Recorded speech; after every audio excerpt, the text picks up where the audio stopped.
Que pensez-vous de ce chargement? Regardez très bien ce véhicule. Si vous constatez bien, il y a un pneu arrière gauche qui manque. Et c'est la raison pour laquelle je prends ce véhicule en vidéo. C'est parce que ce véhicule est en train de nous immobiliser dans le bus que vous voyez juste là devant depuis maintenant pratiquement 1 heure de temps. Je suis au Cameroun, sur la nationale 3 desservant Douala-Yaoundé, Yaoundé-Douala. Et il se trouve que nous sommes à l'arrêt depuis pratiquement 1 heure maintenant parce que le véhicule que je viens de vous montrer a perdu son pneu. Et en perdant son pneu, ce dernier s'est retrouvé à heurter le bus dans lequel j'étais en direction de Yaoundé. Conclusion, le chauffeur est descendu du bus depuis maintenant pas mal de temps. Il a pris toutes les photos, toutes les vidéos au monde pour les envoyer à sa hiérarchie. Et depuis là, je ne sais pas pourquoi sa hiérarchie ne donne pas le go pour qu'on puisse repartir. Il y a des jours comme ça où rien ne marche. Pourquoi je dis ça? Parce qu'en fait, tout a commencé ce matin. Il était prévu que j'arrive à Yaoundé par avion.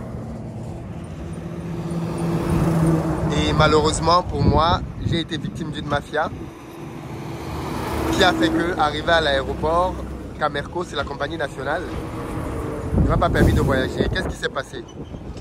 En fait, on a pris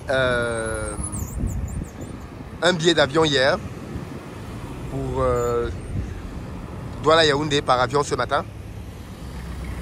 Et à ma grande surprise, quand j'arrive à l'aéroport ce matin, on me dit que je ne peux pas voyager. Je ne peux pas embarquer. Et quand j'essaie de comprendre pourquoi on me dit que l'avion est plein. Et donc là, je me dis, mais comment ça l'avion est plein? Vous avez vendu plus de tickets que de places. Et je vois des gens qui sont très en colère parce qu'en fait, ben, comme la plupart des gens... Merci. Je me retrouve donc à l'aéroport, impossible de voyager. La raison officielle qui nous est donnée, c'est qu'il n'y a plus de place dans l'avion. Mais comment ça, il n'y a plus de place dans l'avion? On sait combien de places il y a dans un avion et chaque fois qu'on vend un ticket, on vend une place bien précise.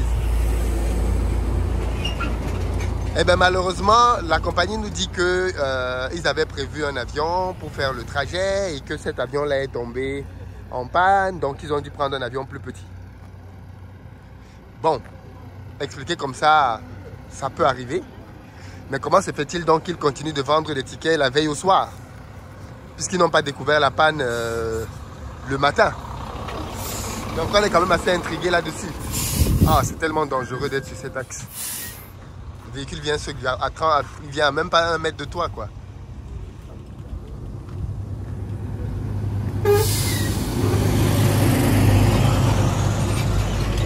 Les billes de bois. Bref.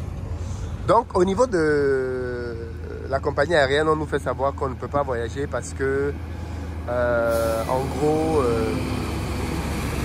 ils ont vendu plus de tickets que de places, mais en fait, ils ont changé d'avion.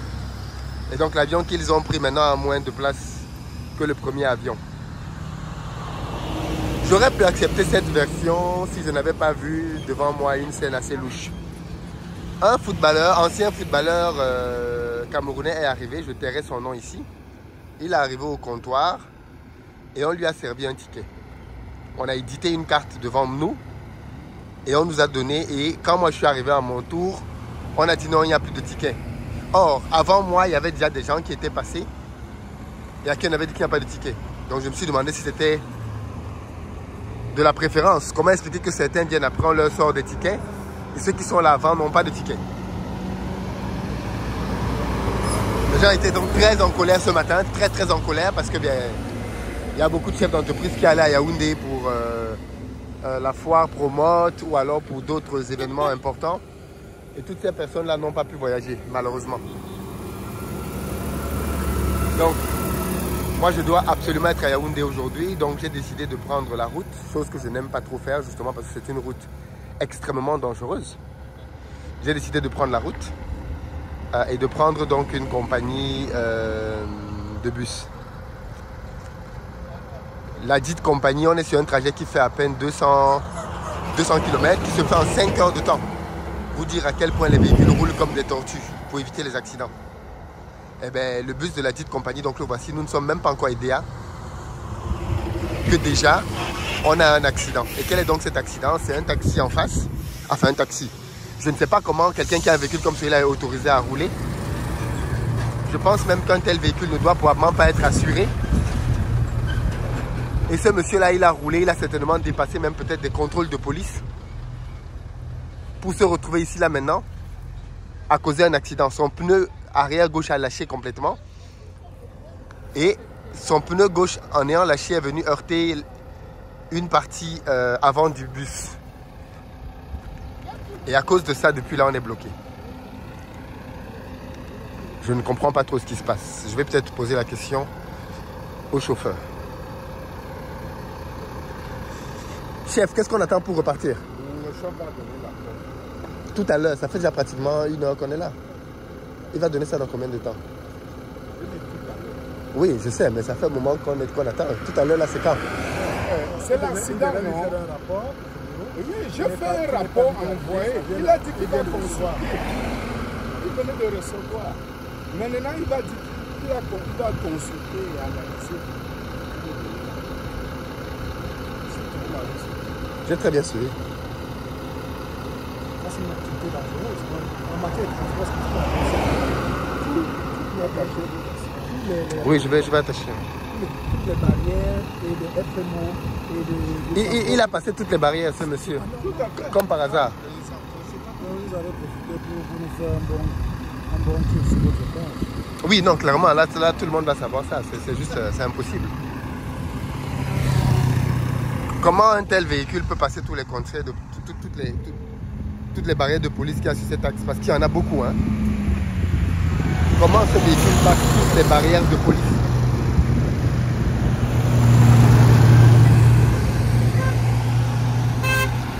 Donc voilà, nous voilà à l'arrêt.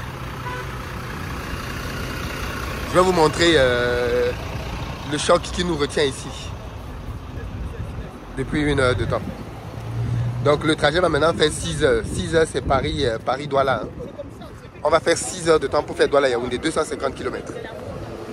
Donc là, vous voyez le choc. Donc le pneu est venu et il a heurté cet espace-là. Là. Et parce qu'il a donc heurté là, il y a une partie de la carrosserie qui a été déformée. C'est 2 personnes du Versailles. C'est vous le chauffeur? Non, non. J'étais dans cette voiture-là comme passager, ça peut aussi me tuer. Mais vous entrez dans une voiture comme ça, vous comptez sur quoi? Oh, ne me passe à l'interview. Hein? Tu me passes à l'interview, toi. Mais ne vous passe pas à Tu me l'interview. passes à l'interview, c'est ça. Mais si vous entrez dans un véhicule comme ça, c'est que vous voulez. On n'a pas raison. On n'a pas dit ça, princesse. On ne parle pas pour la raison. Non, On dit que ça ne coûte rien chez un taulier de faire rapidement. Elle soit dit que ça nous tue. Nous aussi, ça peut nous tuer. Arrivé. Hein? Non, non. Qui va mourir du juge? Est-ce que quelqu'un qui veut vivre entre dans une voiture comme ça? Oui. Il tient la vie. C'est vous le conducteur? Non. Il est où le conducteur? Attends, Tout le monde dit que ce n'est pas lui, ce n'est pas lui. Qui est le conducteur de cette voiture? Vous étiez combien là-dedans? Je vais dire au moins 3 personnes. là, peut-être que ce n'est pas facile. Chef, vous comprenez un peu. Vous avez eu le OK? Vous avez eu le OK, on peut partir? Non, laisse. C'est bon. Papa, laisse. Merci. Merci, grand merci. Grand merci, papa. D'accord. OK. Non, laisse, maman. On va reprendre le trajet. Les choses comme ça.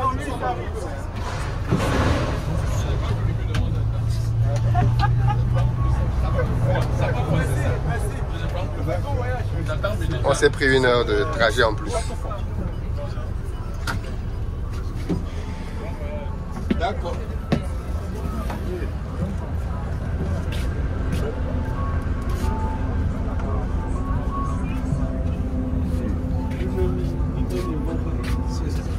L'agence n'est pas là, c'est lui-même qui doit regarder si Paris. Non, il doit dire pour savoir si mon fils est au classement.